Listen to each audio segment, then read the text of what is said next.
Okay, this lesson is going to cover a simple but very important part of you starting your own social media marketing agency. What do you name your company?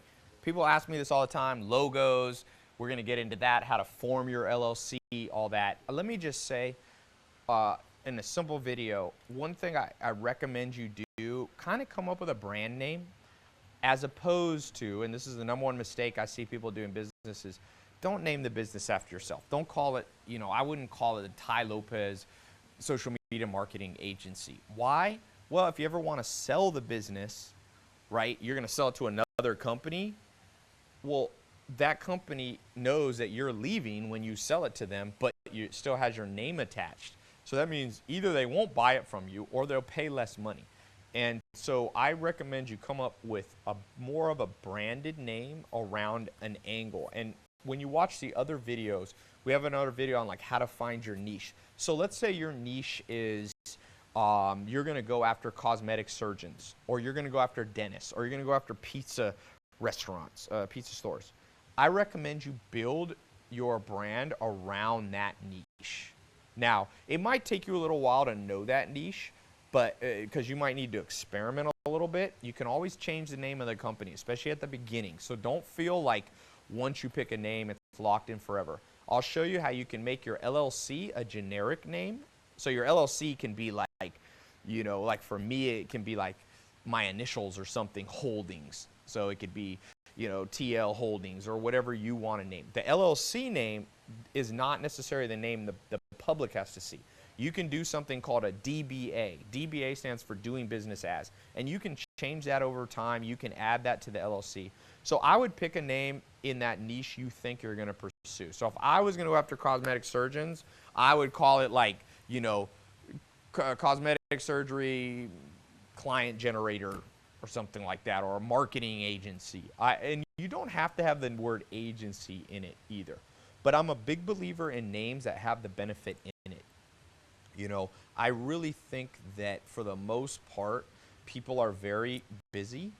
They don't have time to figure out what you do. If your title and the name of your business directly conveys the message to them, you've already won half the battle. So if they're distracted, if you walk in and talk to a cosmetic surgeon, they're distracted, they see, the name, it already resonates with them. Remember, when you're acquiring customers, when you're persuading people to pay you, because you're going to have to be persuasive, right? And I'm going to show you how to do that.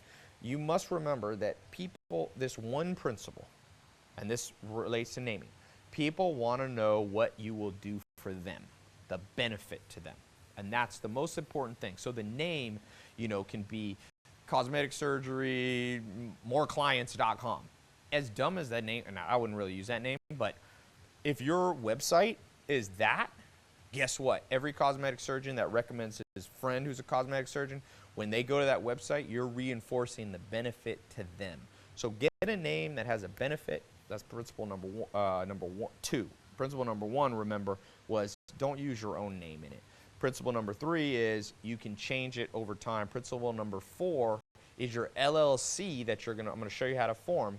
Depending on where you live. If you're outside the U.S., you can use, in Sweden, they call them AS companies. In Norway, AB companies. In UK, they're limited. You can work with a lawyer if you're not from America on what type. But most corporations, you can have a general, bland, generic holding name, and then you can have a DBA, doing business as, a specific name that has a benefit for your customers.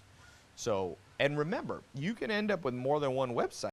So if you have an agency and it's called let's say my LLC is called the TL Holdings LLC. And then I have doing business as, one of them could be cosmetic surgery, more clients. And if I want to get into pizza stores, it could be like pizzeriaclientmagnet.com. You can end up doing that too. There's no problem with that. For the most part, especially in the United States, you have tremendous freedom in forming new little side projects and new LLCs. But the principle that you want to always be doing in your name is conveying the benefit, and that'll make it so much easier for you to get paying customers. Just think about if you were a cosmetic surgeon, somebody walks in your door and they have a generic name like social media marketing agency. Well, they go, I'm a cosmetic surgeon. What does that have to do with me? But if the title of your business card and your website is, you know, cosmetic surgeon, more clients.com, well, they instantly know they want more customers. The average cosmetic surgeon gets paid 10, 20 grand per surgery. So if you bring them one client and you charge them $1,000, they made 10 grand, 20 grand profit. So benefits in the name for the most part, unless you're building, you know, a Coca-Cola brand, but that takes millions of dollars and decades to build, for the most part, to build big brands. So for now, this is a business that we want to build nice side income or full-time income that's, you don't need a ton of employees, ton of inventory, ton of, you know, fixed expenses like offices and all that stuff. So there you go. Leave a comment below. We'll have a little kind of homework as you work through this to get your certification.